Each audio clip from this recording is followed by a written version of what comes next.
the GAR provisions, the General Anti-Avoidance Rules. All of you would have heard about the Direct Tax Code, the DTC. A lot of efforts have gone into drafting the DTC. It was drafted originally by Mr. P. Chidambaram when he was the finance minister. Then a couple of years have passed after that. It was referred to the standing committee of the parliament, and the standing committee gave its report only a few days back. And the biggest sore point in the DTC were the GAR provisions, that is General Anti-Avoidance Rules. And when the DTC was announced and people read the GAR provisions, there was a huge hue and cry, both in India as well as outside India, because international investors are detrimentally affected by the GAR provisions. And because there was a huge hue and cry, the standing committee has also considered this matter at length, and they have come out heavily on the GAR provisions as they stand in the DTC, and have cautioned the government that they need to put in a lot of provisions to safeguard the interest of the taxpayers, and a lot of the discretionary powers, the arbitrary powers given to the tax officers need to be either watered down or taken away altogether. So it was felt that because the parliament itself had set up a standing committee, the standing committee has given a report, the GAR provisions would not be brought into the budget, because one needs to maintain the sanctity of a standing committee and ensure that what is proposed by them is duly taken care while enacting a law. Unfortunately, the government is in a hurry to undo certain Supreme Court decisions. I'll just come to that. But in that hurry, they have brought in the GAR provisions in this budget itself. The onus of so GAR means what? The tax officer will say that you have entered into a particular transaction or you have gone into a particular arrangement only with the objective of evading or reducing your tax liability. So it's an avoidance arrangement, and therefore I am using the anti-avoidance rules to curb that avoidance, and I will totally reject your arrangement, reject your transaction, whatever it is, and I will charge tax. Basically, that's the thrust in very common man's language. So the taxpayer is alleging that the tax officer is alleging that the taxpayer is indulged in avoidance, but the onus is on the taxpayer to disprove that. So I say that Debashis is doing something wrong. So instead of my having to prove that he is doing something wrong, he has to prove that he is not doing something wrong, which is something absolutely unacceptable. But anyway, so any arrangement entered into by a taxpayer may be declared as what is known as impermissible avoidance arrangement. What is impermissible avoidance arrangement? It could mean any of the things, any of the following. Main purpose, or one of the main purposes of the arrangement, is to obtain a tax benefit. It creates rights and obligations not normally created between persons dealing at arm's length. Results directly or indirectly in misuse or abuse of provisions of the Income Tax Act. Now, why I am saying all this is that although generally the international community is very, very worried about this, but this could be applied to anyone in India. So tax officer is given such wide power that he can say you have done this particular way of in your business only to avoid tax, and I am applying GAR to this. So it's a very dangerous provision. If it lacks commercial substance or is deemed to lack commercial substance in whole or in part, or is entered into by means or in a manner which are not ordinarily employed for bona fide purposes. A transaction is deemed to lack commercial substance if its substance is inconsistent with its form, there is round tripping of a tax treaty between India and other countries, etc., etc. So what will be the consequences of the GAR? Sweeping powers are given to the tax department to disregard, combine, recharacterize steps or part of any impermissible agreement. It's a very massive power given to the tax officers, and what will happen is that if a tax officer wants to apply GAR to you, he has to take permission from his Commissioner of Income Tax, the CIT, which is a very high level officer. And today the practical experience is that the commissioners merely act as a collecting tool for arm of the tax department. They don't care for the taxpayers. Today, a few days back, in fact, the chairman of the CBDT had issued a sort of release to the tax office, tax department, that the commissioners' performance, their what is it called, their internal reports will be based on the collections that they do before 31st March. So the whole focus is on collecting revenue, and if someone falls or falters in that collection of revenue, his CV is going to get spoiled in the department, his promotion will get affected, his increment, etc., all would get affected. So this is a massive problem, and when the power to decide about GAR is given to an officer who is already pressured by these kind of tactics on the part of the CBDT chairman, he is bound to take a stand which is never going to be in the interest of the taxpayer. It is always going to be in the interest of the tax department, and this is something that needs to be really fought tooth and nail by taxpayers, so that it is not, it does not see the light of the day. Indirect transfer of shares. This is specifically to cover a situation of which is similar to the Vodafone. I am not sure how many of you are aware of the Vodafone controversy, but Vodafone, which is one of our larger mobile service providers, had a massive problem.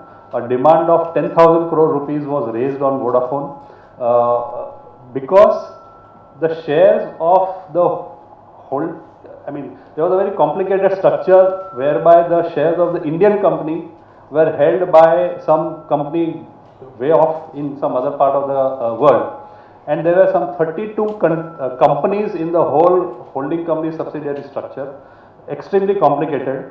The shares of the Indian company were never sold anytime. What was sold was the one share of some company in another country by the owner who was a citizen, who was a company incorporated in a third country. So everything happened outside India, nothing changed hands in India, no assets changed hands in India, and yet the government wanted to tax the capital gains arising on that sale.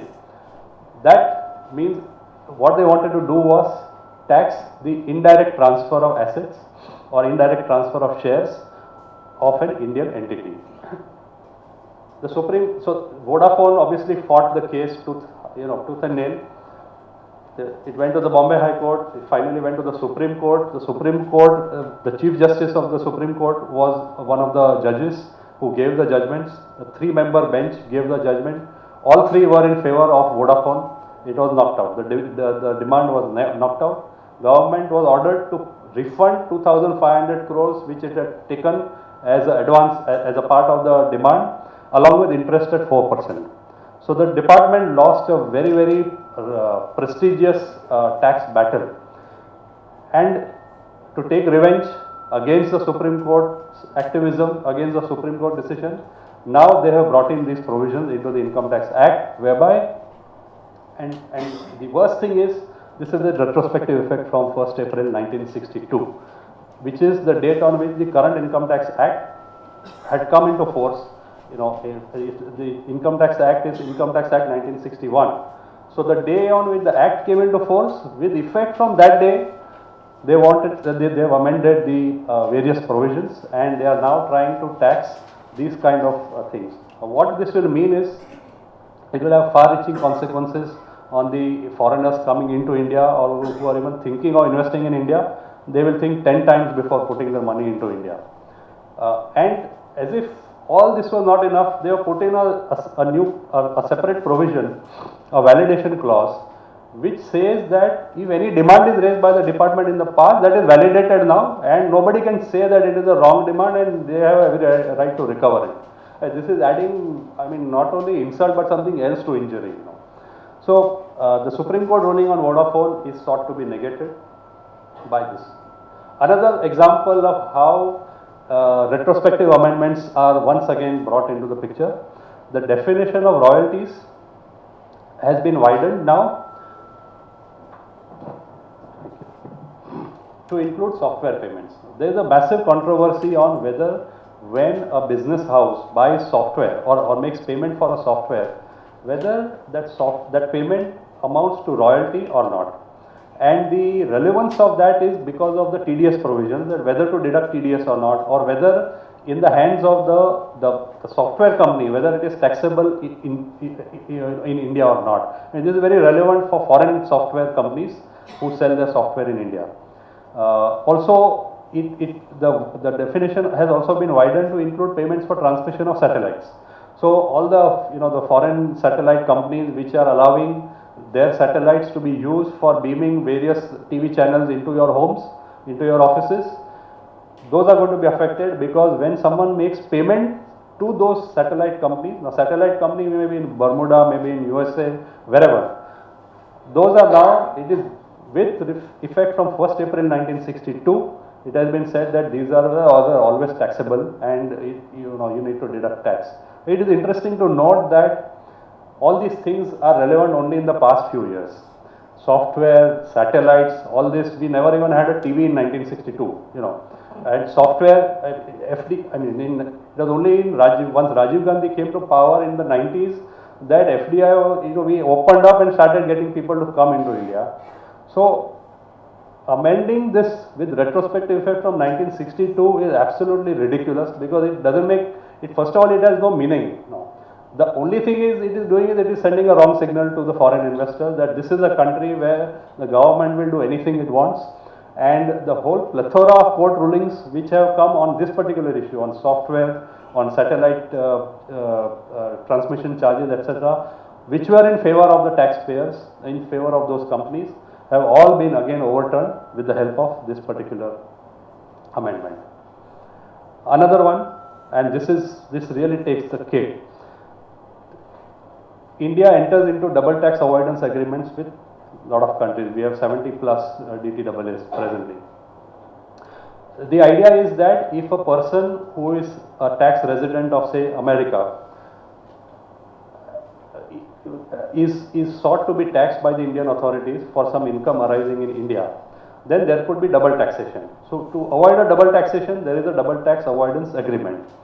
And the basic principle is that to avail of the benefits of a DTAA or a double tax avoidance agreement, the non-resident needs to produce to the Indian authorities what is known as a tax residence certificate or a TRC. So which means that an American needs to produce to Indian tax officer a TRC issued by the US government, by the US tax department. I would think that it would be common sense for anyone to understand that therefore it is up to the US government to decide what is the format of the TRC. Indian government has now said that the benefits will be available only if the non-resident furnishes TRC in prescribed format. Means they want to prescribe the format which Mr. Obama's government will issue, or which the Japanese government will issue, or whatever. This is something, it doesn't make sense, but it depends on what kind of format they come up with. If it is in consonance with the normal, the normal fields are there, etc., that would be fine. But if they start going into asking about the, the father's name, grandfather's name, in the sense that if they try to do a witch hunt, I'm sure it will not work out. This was about the GAR, that is General Anti-Avoidance Rule. There is something known as SAR, that is Specific Anti-Avoidance Rules. And one such provision which is brought in and which may affect a lot of people is that in case of a private limited company, let us say the face value of the shares of that private limited company is 10 rupees. It issues shares to Mr. Kinney, 100 shares at 1000 rupees. So 10 rupees plus 990 rupees premium. So 100 shares into 1000, 100,000 rupees Mr. Kinney will pay to XYZ Private Limited. What the provision says is that if the fair value of the shares is, say, for example, only 400 and he has paid 1000, so he has paid 600 extra to the private limited company. So that 600 will be taxed as income from other sources in the hands of the private limited company. This is specific anti-avoidance rules.